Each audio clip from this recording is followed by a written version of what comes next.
So before I get into this spicy support science, I want to give a shout out to Fire Emblem Amino. This free phone app, like other Amino apps, is a hub for all kinds of Fire Emblem discussion through your phone. As you can see here, topics can range from fan art to funny image posts to in-depth unit and character discussion. You can also join dozens of group chats or simply make your own and invite folks there like I did. And if you are looking for a more specific discussion, you can browse the subtopics here to find talk about your favorite game in the franchise. I check in every day and see what my own chat is up to and if there's any posts worth checking out. If you're into RPs or watching and posting fan art, this is a pretty accessible place to get your fix. The community is nice too. So if you're interested, download and join Fire Emblem Amino. From what I've gathered, Peri has already been discussed at length in various Fire Emblem communities, so I understand if folks here feel that I'm beating a dead horse on the topic of Peri, and based on the title of this video, you guys should have an idea of my own sentiments on this character. Now, while the rest of you have discussed Peri in the past, I never really paid any mind to her, but today I want to deconstruct Peri for myself and give my piece on why I think Peri is an awful character. The purpose of this video is to analyze the flaws in her aesthetic design, her problems as a character, and how those problems reflect poorly on the rest of the cast. Lastly, I'm going to briefly talk about what I would do if I had to write Peri in Fates. Peri was a noble raised in Nor, whose mother was murdered by a servant who wanted her for herself and no one else. The trauma from the event, coupled by the neglect of her father in her life, molded Peri into the amoral, sociopathic, crybaby killer we now understand her as. Then years later, she entered a fighting tournament and came 3rd or 4th place, but she struck Xander's eye in more ways than one, and ended up becoming his retainer. That's all we need to know, and quite frankly, that's all we're allowed to know in Peri's backstory, as Laszlo's and Niall's supports are the only ways we can get into her childhood. Let's first talk about Peri's look. Clearly the aesthetic that Peri tries to shoot for is some kind of possessed doll. We have a ton of makeup, a bunch of eyeshadow, and artificial hair color. And I am not much of a fan of this design whatsoever. Because even with the extremely colorful cast members that Fate supports, I find Peri's aesthetic really immersion breaking, especially when she's next to Xander, who so accurately represents the setting of Nor and kind of Fire Emblem as a whole. That said, Peri's visual clash alongside Xander is only the first of the many problems I have with her. This is perhaps unsurprising to most people watching, but I find Peri's position in the game, especially as Xander's retainer, very implausible. Xander is incredibly strict and disciplined, who is written in a way to always put the interest of his country before himself. He's literally one of the only characters that are grounded in traditional Fire Emblem that he might as well be Eldigan, an individual that is so devout in his patriotism that it's obnoxious. He seems like he's supposed to be a morally upstanding individual, evidenced by his supports and his actions in the main campaign. For example, had it not been for Garen being present, he may have stopped Hans and Yago from needlessly killing Hoshidans. If he has a problem with the death of innocent people, then it should stand to reason that he should take issue with Peri's amoral stance and desire to murder innocent people. But this isn't the case. In fact, the topic of murder doesn't even come up for Xander and Peri's support, conveniently dodging any qualms Xander could possibly have with Peri's long history of bloody rampaging at the expense of innocent people. Now, right from the get-go with their C support, we immediately see character clashes, but the game tries to make it work. Peri is bawling her eyes out because her peers think that if she respected Xander, she would act like it. Peri tries to assure Xander that she really is thankful for all the work he's done for her, but the idea of changing her behavior or speech pattern is an impossible task and it makes her conflicted. But Xander tells her to keep her chin up. The biggest takeaway from C is that Peri establishes that her conflict in this support is that she's upset that her peers want her to act more formal when she's in front of Xander, but she doesn't know how to. In B, Xander says that he never actually had an issue with her infantile behavior, but he offers Peri to coach her in speaking formally, and they try it out, but Peri almost immediately gives up from struggling to keep up with Xander's lessons. They both end up agreeing that it's for the best that Peri should continue to talk like a child. So given that in C we learn what Peri's conflict is, Peri actually tries to deal with her problem in B, but she fails very quickly and gives up immediately. Xander himself admits that her trying to speak formally is weird, so they give up on the plan entirely. I can buy that Peri feels uncomfortable trying to improve her speech, and I can also sort of accept that Xander would understandably stop trying to help her because it might damage her morale, but what I have trouble buying is the entire idea that Peri is entirely unable to learn to speak formally, because in her and Laszlo's A support, Peri is clearly capable of emulating normal speech. It's not Xander tier formal, but it doesn't need to be. She comes off like she could easily learn to speak like Caden or Elise, and she can too, which is the thing. She's capable of practicing and improving herself, as seen in her and Laszlo's S support, where she literally tells Laszlo she has been practicing and then actually executes an adult-sounding sentence without much effort. So for me, it's a little bit of a continuity error. Her A support doesn't really establish much of anything either. She's thankful that Xander spoke to her peers and told them to leave Peri alone, and then they talk about how Peri became a retainer to Xander. He explains that despite her 3rd or 4th placement in a fighting tournament and her lack of preparation, she caught Xander's eye because he saw her potential as a fighter and a survivor. In my opinion, this is just straight up reckless thinking on Xander's part. Peri has had no formal combat training, is a noble who is notoriously known for being a sociopath who unjustly murders innocent servants, and possibly didn't even place top 3. And I'm supposed to believe that Xander didn't see an issue with these things? I'm not Xander, but given his intellect and his position, I feel like making Peri a squire, or putting her in a very basic cavalry position before literally putting his life in the hands of a sociopathic murderer is a much more rational idea, but it gets even worse in their S support. Xander approaches Peri and tells her that there was something more that he saw in her when he first brought her to the castle. He explains that it has to do with the kind of woman she is. He says that he thinks Peri would make a fine wife and future queen of Nor, that her loyalty has been proven countless times, and that he loves every aspect of her. This S support is one of the most absurd conversations I have ever read. Every aspect of Peri has to include her most unique, air quotes, aspect of her, that she's a sociopathic murderer. The fact that the writers intentionally glossed over this and instead had Peri and Xander talk about speech problems is pretty awful, but to imply that Xander doesn't just tolerate that Peri is an amoral monster, but that he loves it? Please, that makes absolutely no sense for the following reasons. First of all, as I have already said, it makes absolutely no sense that Xander doesn't seem to know Peri's history. Not only is she from a noble house, implying that her name should be known across Nor, but her notoriety has to also be known to Xander as well. Or am I really supposed to believe that Xander wouldn't do background checks on his retainers? That Peri would be an actual random stranger that just happens to have a penchant for thoughtless murder? No, it doesn't make any sense. Xander needs to know about Peri's past, and given his other exchanges with other characters in the game, like the following, like in his and Corrin's A support, which in context, Xander discusses the troubles that he faces as the Crown Prince of Nor, to which he says, "Sometimes being Crown Prince means following the King's order no matter what, but there were times when I felt his commands crossed the line. Sometimes I didn't feel like he was trying to benefit the kingdom at all, just himself." Xander's decision to not only bring Peri on as his retainer and giving her social status isn't purely out of his concern for his safety, it's out of selfishness. Giving Peri's social status as his retainer, despite him knowing her deeds, just comes off as completely Garen-like. I guess the apple doesn't fall too far from the tree, doesn't it? In his C support with Selena, he mentions that he doesn't have time to care about his rigid image to his peers, because there are more important things for a crown prince to worry about, like the welfare of the people of Nor.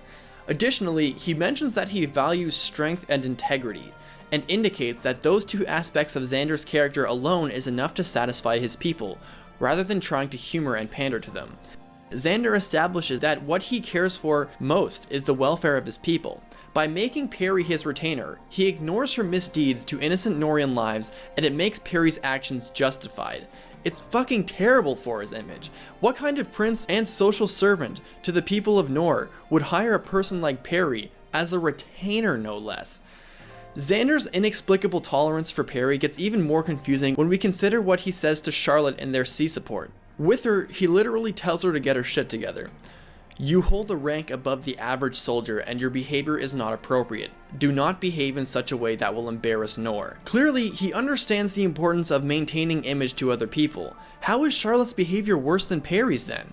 Charlotte is just above the ranks of soldiers, whereas Peri is Xander's retainer, yet he has a problem with Charlotte's demeanor. And lastly, with Nyx, She tells Xander that he truthfully does not want to kill his enemies, but he understands that war demands that he must have no qualms with taking them, to which Xander cannot deny. Nyx has the power to read anyone like an open book, especially Xander, and since Xander affirms that these are his real sentiments, then we need to assume they are a reflection of his morality. If that's the case, then in war he's obligated to kill, but isn't morally obligated to enjoy it. Peri, on the other hand, will kill and enjoy the act of killing innocent people not in wartime because it's fun for her to do. So from a moral standpoint, Xander shouldn't even be able to look at Peri.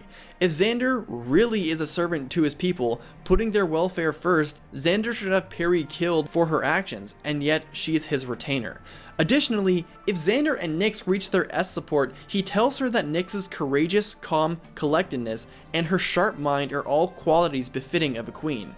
So not only are Nyx's traits befitting of a queen, but so is acting the complete opposite of this too? In Peri? Xander, with all of his supports in mind, which define his character as Eldigan on steroids, should understand Peri to be an affront to humanity. But not only does he apparently blatantly ignore her deeds, but he embraces them, and sees her as queen material, despite being nothing like what a queen should be, apparently, according to Xander himself. Peri single-handedly destroys continuity and destroys Xander's character. This support shouldn't exist in the first place, she shouldn't even be a retainer, and if anything, she sounds like she should be Garen's retainer instead, alongside Yago and Hans. And to defend this relationship by saying, well, Xander's just into Peri because he's kinda weird like that, is just bullshit.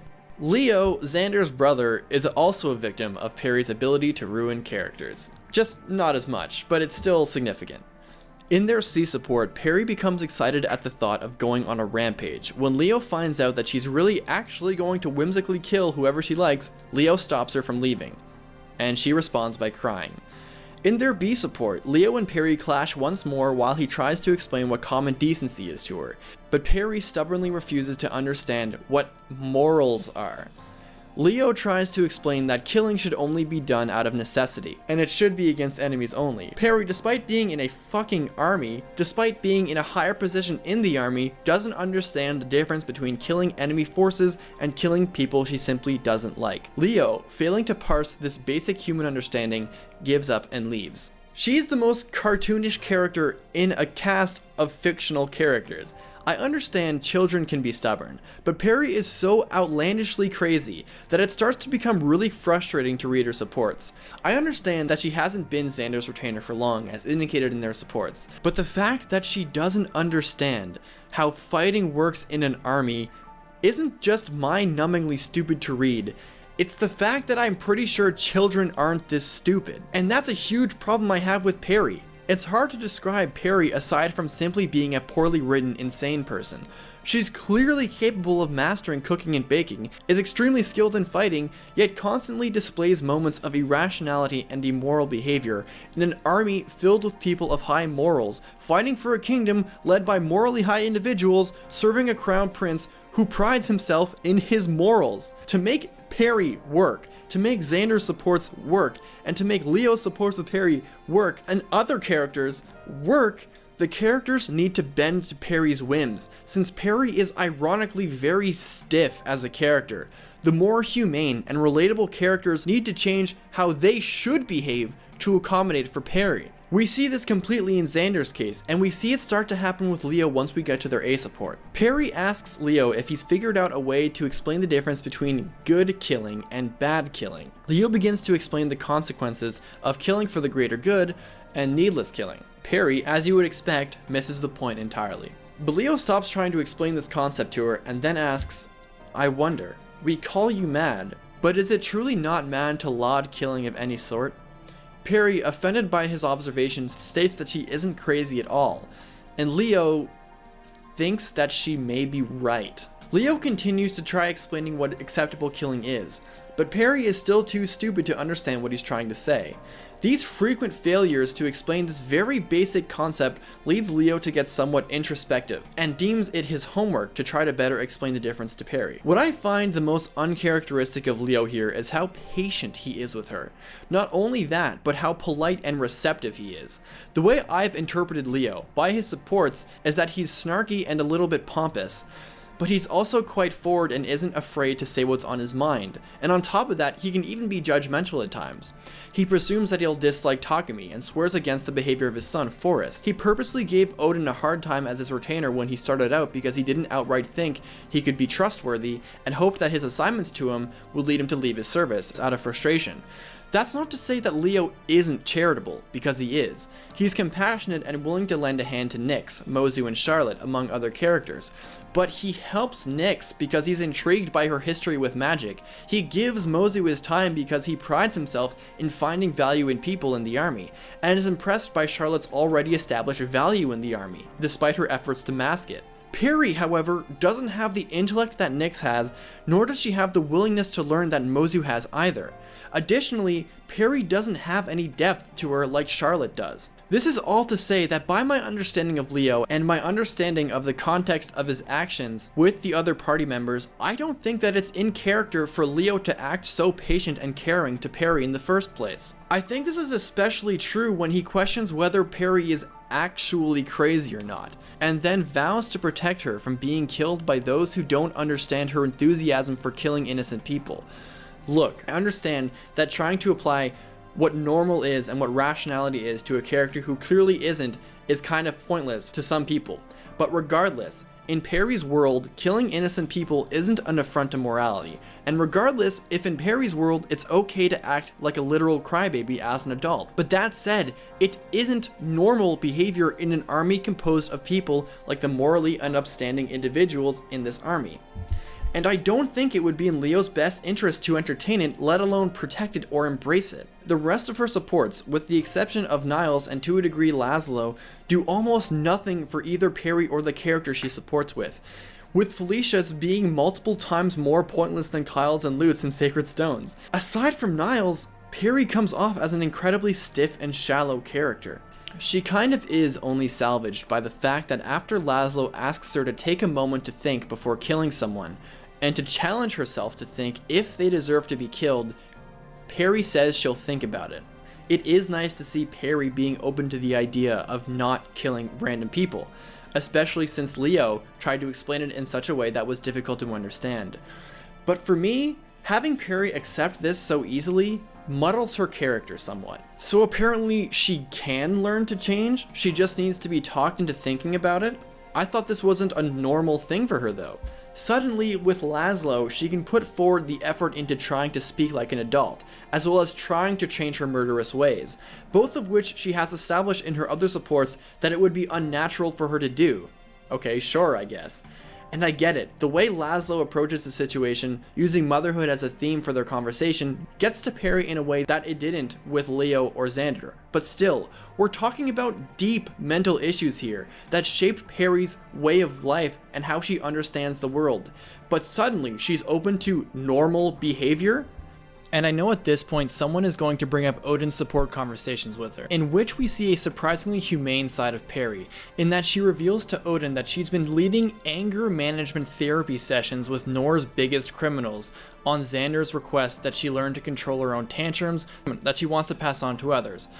Is it a benevolent act on Peri's part? Yes, but my more important question is this: where is this conversation even coming from? Why is it that in one exchange, she can lash out and literally go on a rampage against an innocent village in anger? Or to literally try and kill Felicia? To trying to learn to act like a grown-up and fail?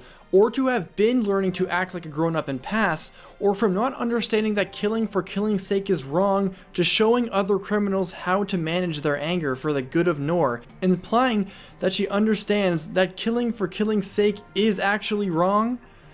I don't know, man, take it for what you will, but to me it comes off as really inconsistent on her character.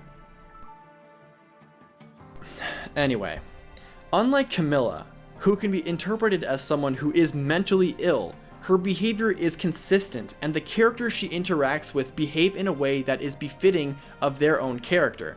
I have trouble even comparing Peri to Henry, because Henry is actually very charmingly written, has his own agenda that's established, and is recruitable. And honestly, I think to say that Peri is just Henry 2.0 is an offense to Henry, because that implies that the writers didn't understand what made Henry great. They were the same team that wrote these two characters. I cannot accept the fact that they didn't understand what made Henry so good and how they just assumed that another crazy character would work for this game. Peri is just a hot mess. From an unappealing, over-the-top, and immersion-breaking aesthetic design, to her outrageous yet stiff, shallow, and stagnant personality, which makes most of her supports entirely pointless, or that, and at the detriment of fellow cast members, to her own inconsistent behavior, Peri is one of the, if not worst, Fire Emblem characters in the entire franchise. Now, look, if I had it my way, and I was forced to include Peri in the cast, I would have tried the following.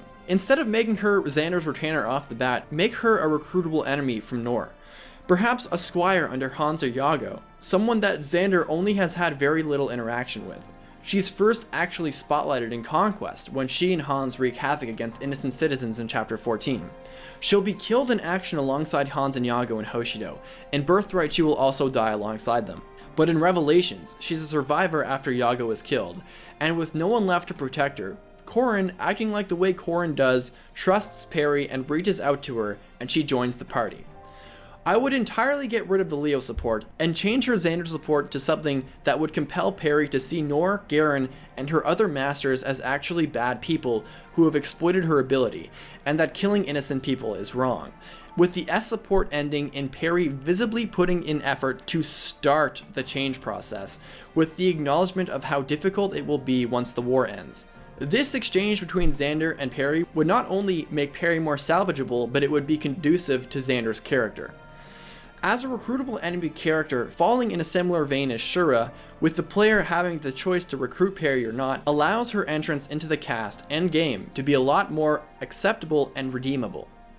That would only be step one, I think, because most of her supports are pretty awful and should probably be reworked somehow. Well guys, that's my piece on Peri. For a great many of you, this video probably isn't very eye-opening. But my main goal in this video was to actually discuss how bad of a character Peri actually is. And truthfully, just calling her bad because she's crazy is a basic observation of her character that doesn't really convey anything we don't already know. I hope by deconstructing Peri in this manner, it's easier to understand what makes her bad, and more universally, what makes a bad character and why, I suppose. Anyway guys, if you like this video, please leave a like and comment. And please subscribe if you want to see more of this series, it means a lot. Let me know what you think of Peri. Do you agree with what I stated here, or do you think differently? Do you actually like Peri? Well, that'll do it for me guys. Deuces.